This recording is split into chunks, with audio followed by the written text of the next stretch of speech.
Why am I mad?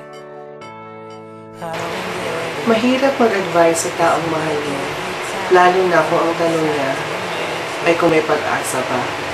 Pero sa tanong niya yun, hindi ka ang taong tinutukoy niya. Gaano kasakit na malaman mo na ang taong mahal mo ay magmahal ka ng iba?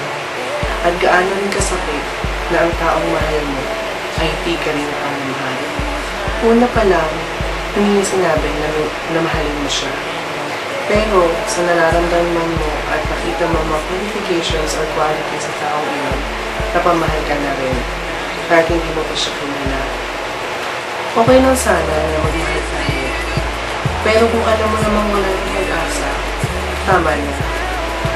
Pero kung gusto mo pa rin pagpatuloy na lumaban hanggang sa uli at ibigay kung anong dapat ibigay, gawin mo lang. Kasi para sa bandang huli, wala ka rin pagsisihan.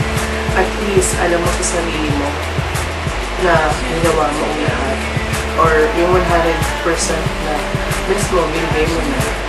Pero kung wala ka rin, siguro tanggapin mo na lang kung anong meron kayo ngayon.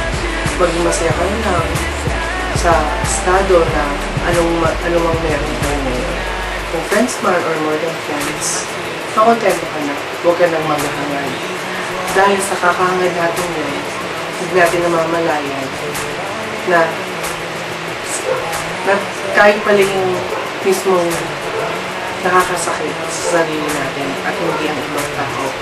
Kung ganun man, wala na sa atin ang problema, nasa kanila na. Kasi alam mo, mahal mo lang ang isang tao na yun. Pero,